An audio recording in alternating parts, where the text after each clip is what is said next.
আসসালামু আলাইকুম। দেশ এবং দেশের বাহিরের যারা আছেন সবাইকে প্রীতি এবং শুভেচ্ছা। আজকে চলে আসছি আমার বছরের শেষ পেঁয়াজ লাগানোর মাঠে। আজকে অনেক রৌদ্রোজ্জ্বল, সকালে হালকা কুয়াশা ছিল, কুয়াশা কেটে এখন রৌদ্রের আলো ঝলমল করছে। এখানে 12 শতক জমি আছে, গতকালকে সার এবং চাষ দেওয়া হয়েছে।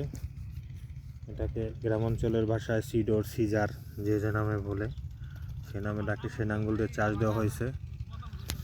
এখন এই যে আমাদের একজন খুব অ্যাক্টিভ লোক, সে হলো বিল্লাল। বিল্লাল বলতেছে আবার তবে বদনাম করা যাবে না। তো বিল্লাল, তুমি আবার দর্শকদের উদ্দেশ্যে কিছু বলো। ভালো পেঁয়াজ লাগাইতে আছে উন্নত মানের। বিল্লাল লজ্জা পাইছে, সে উঠে যাইতেছে।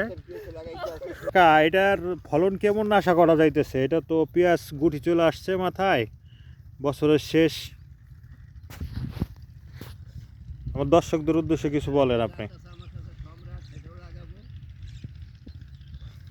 কে কাকাইতে কিছু কর না? হ্যাঁ, পেঁয়াজ লাগাইতে আছে আমার চাচা। এখন আমরা এই যে বছরের শেষ প্রান্তে চলে আসছি, তো আমাদের এইটা গোটা মানে পেঁয়াজটা একটু নেমে গেছে হালকা, যদি একটু দেখাইতেন। পেঁয়াজ নামিয়ে আছে, এটা ছোট আর একটা নাগালে গেলে ঠিক হইতো। তো যাক, সমস্যা নাই। বছরের নাবি পেঁয়াজ লাস্টের দিকে আমরা করতেছি। আমাদের ওই যে আর এক ভাই আছে, দাদা মানুষ, জলিল ভাই, নিরহ মানুষ, খুবই ঠান্ডা মানুষ। এই বিল্লাল সাহেব শুধু হাসে, সে কথা বলে না। বাসবো না, আমরা বাসা কাকার কাছে যাব, সমস্যা নাই। তো যাই হোক, প্রিয় অডিয়েন্স এবং দর্শকরা, আমার যারা দর্শক আছেন নিয়মিত দেখেন, তাদের জন্য এই সকালবেলা আসা।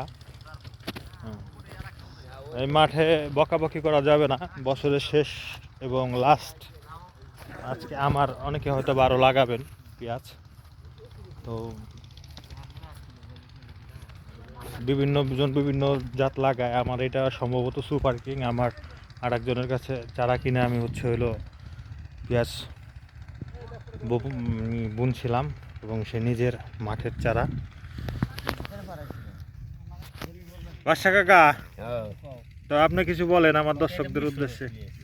এটা হলো সুপার কিং, মিশরের না, যাই হোক, উন্নত জাতের চারা। উন্নত জাতের সুপার কিং না কাকা? সুপার কিং আমাদের এটা অনেক ফলন হয়, হ্যাঁ, অনেক সুন্দর জাত। অনেক সুন্দর জাত না? আমরা অনেক কষ্ট করে সংগ্রহ করছি।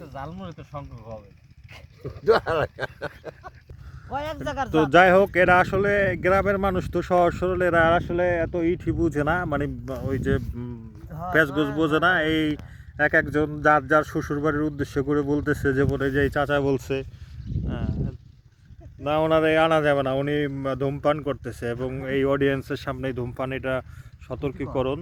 হ্যাঁ, এটা স্বাস্থ্যের জন্য খুবই ক্ষতিকর একটা ব্যাপার। তো আমরা আসলে কাজ করি, আমরা সবাই মিলে একসাথে করি। দেশের অর্থনৈতিক উন্নয়নের জন্য আমরা চালিকা শক্তি হাল ধরছি। যার যার স্থান থেকে যে যেভাবে পারি দেশের জন্য আমরা কাজ করে যাব, কেউ অলস সময় পার করব না। তো যাই হোক, প্রিয় অডিয়েন্স, শুভ সকাল। সবাই ভালো থাকবেন, আমাদের জন্য দোয়া করবেন। আমার দৈনন্দিন জীবনের মুহূর্তগুলো আপনাদের সাথে শেয়ার করি। সবাই লাইক এবং কমেন্ট করবেন, পাশাপাশি শেয়ার করবেন। সবাইকে শুভ সকাল, আসসালামু আলাইকুম।